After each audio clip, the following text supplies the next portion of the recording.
Molly's face was badly injured, leading her to consider a facial skin transplant with Karen, who was brain dead. As they stepped out of the elevator, they saw doctors lining the hallway on both sides. We call it the Walk of Honor, to thank your daughter for her sacrifice. Then, the great mother gently held her daughter's hand and kissed her cheek for the last time. After saying goodbyes, the surgery began. The doctors first marked the surgical lines on their faces, then cut the skin. They lifted Karen's facial skin with great care, knowing that any mistake could ruin it. After this, the doctors disconnected her life support machine, bidding a final farewell to Karen. All the doctors expressed deep respect for her. The most crucial part followed, perfectly sewing this beautiful face onto Molly's. The surgery lasted 2 days. As the stitched facial skin slowly turned pink, the surgery was successfully completed. After the surgery, Molly looked at herself in the mirror, unable to believe it. At that moment, Karen's mother came to the ward. Can I ask you for a favor? I'd like to say goodbye. She kissed her daughter's face one last time as a final farewell. The boy was going blind soon, so the nurse wanted to fulfill his last wish. What exactly did he see? He was only 12 and had eye cancer, so he needed to have both his eyes removed within 6 hours to save his life. Before this, he had 3 wishes, and the nurses decided to help him. His first wish was to see his crush one last time. The nurse encouraged him to confess his feelings, and he mustered up the courage. But at the crucial moment, he chickened out. He decided it was better to have regrets than to never try. His second wish was to drive a car since he wouldn't be able to do it anymore. But for his last wish, he was too shy to say it out loud. The nurse understood and took him here. However, the security guard refused to let a minor in even when the nurse offered twice the money. Rules were rules, so they had to go back. Seeing the boy's heartbroken face, the nurse was moved. She asked the male doctor to leave the room as she wanted to fulfill the boy's final wish. She drew the curtain. The doctor pulled out a worm from the girl's abdomen, 30 meters long. Not only that, there were hundreds of such worms. Seeing this, the doctors immediately felt like ordering a plate of spaghetti. Just 100 minutes ago, the girl came to the hospital with a stomachache, and as the doctor was about to examine her, she vomited directly onto the doctor. But the girl's boyfriend didn't seem to mind at all. After examination, it was found that there was an unidentified mass in the girl's abdomen. Meanwhile, the doctor who was cleaning the vomit felt something in her hair. Oh my god, a plump and juicy big worm. She quickly ran to tell her colleagues, and another colleague found a worm in the girl's suction tube. It turned out that the girl's abdomen was full of parasites. Her boyfriend quickly withdrew his hand. They prepared for surgery to remove the roundworms. Upon hearing this, the boyfriend immediately became uneasy, claiming his mother needed him to go back to help with cooking and slipped away. Such a rare surgery immediately attracted many doctors who took selfies and photos. 2 strangers were impaled by a steel pipe, yet the woman stayed optimistic, asking the doctor, Is this the craziest thing you've ever seen? Yeah. Yeah. Me too. The doctor promised to do their utmost to save them. The woman joked, Well, in that case, does anybody have a breath mint? For me, not for you.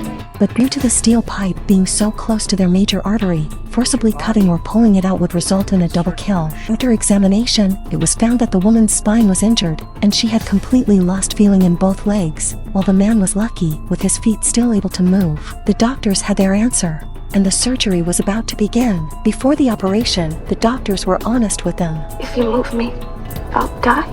No, anybody has to go, it should be me. The woman comforted the man. Do you believe in heaven? I do. And so, the surgery began, with the doctors slowly removing the woman from the pipe and starting to saw through the steel.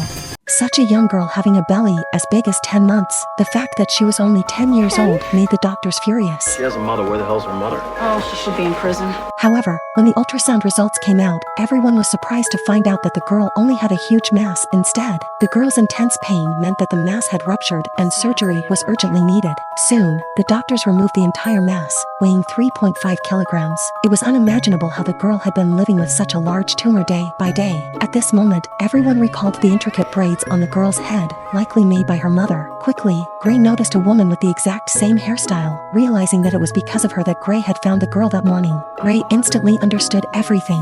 When did she get sick, your daughter? The woman finally revealed the truth. They had fled from a developing country as illegal immigrants, with no visas or identities. If discovered, they could be deported back at any time. Fortunately, they had encountered Gray, who immediately called the hospital's legal department to help them to the best of their ability. Human bones can be harder than an electric drill. The doctor drilled for half a day, not only failing to make a hole, but also causing blue smoke to emerge. They immediately conducted a full-body bone scan and found that all her bones were hardening, indicating she had breast cancer. However, 10 years ago, the woman had her 2 breasts removed, so it was impossible. The doctors were helpless, and the woman was in despair. But Dr. House suddenly had an idea. He gave the woman medication to stimulate swelling in breast tissue. Indeed, he found an abscess in the woman's leg, which was breast tissue. Dr. House explained that during early fetal development, breast tissue covers a significant portion of the body. As the fetus grows, most of this tissue regresses, leaving only remnants in the chest area, but sometimes extra breast tissue can migrate to other parts of the body. Then, Dr. House extracted white liquid from the abscess and injected it into her daughter's mouth.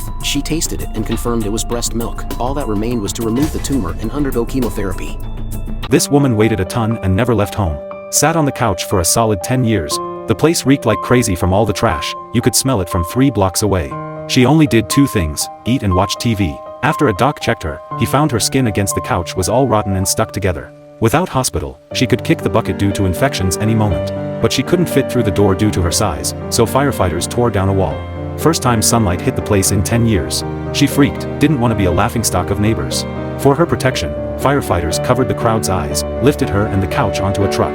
At the hospital, the doc prepped hundreds of anesthesia. Geez, took 3 hours just to knock her out. They washed the stuck parts and carefully removed the rotten skin. Doc suspected necrotizing fasciitis, maybe amputation needed. She heard this, saw herself and all the stuff, went into shock. The male doctor hurriedly tried to save her, but a female doctor switched off her pacemaker. Turns out she had signed a DNR. There's no need for rescuing. So they had to watch her pass away. Life's a one-shot, shouldn't quit from the get-go, right?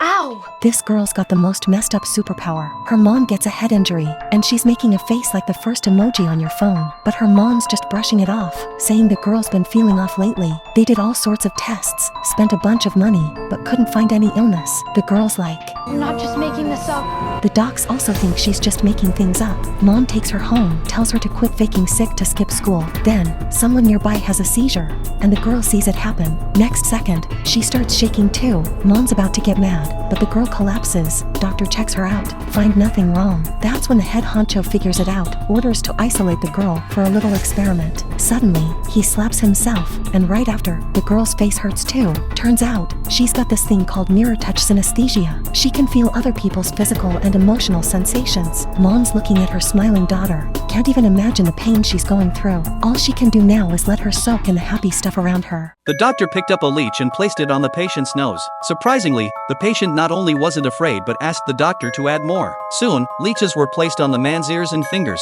It turned out that the man was suffering from multiple cutaneous melanomas. His nose, ears, and fingers had turned black. This condition had led to blood circulation disorders, which could quickly lead to necrosis. The doctor suggested using a biological therapy, using the blood thinner secreted by leeches to dissolve congestion, but they weren't sure if the man would be afraid. The man claimed to have been trekking for over 40 years and wasn't afraid of any animals, so the doctors quickly brought out the babies. After several attempts, the intern found that it refused to attach. The male doctor explained that leeches become anxious in bright light and turned off the lights. He picked up another leech and successfully placed it on his nose. Half an hour later, the leeches had eaten their fill, and the man's condition had improved. However, the leeches never imagined that this free buffet was poisonous.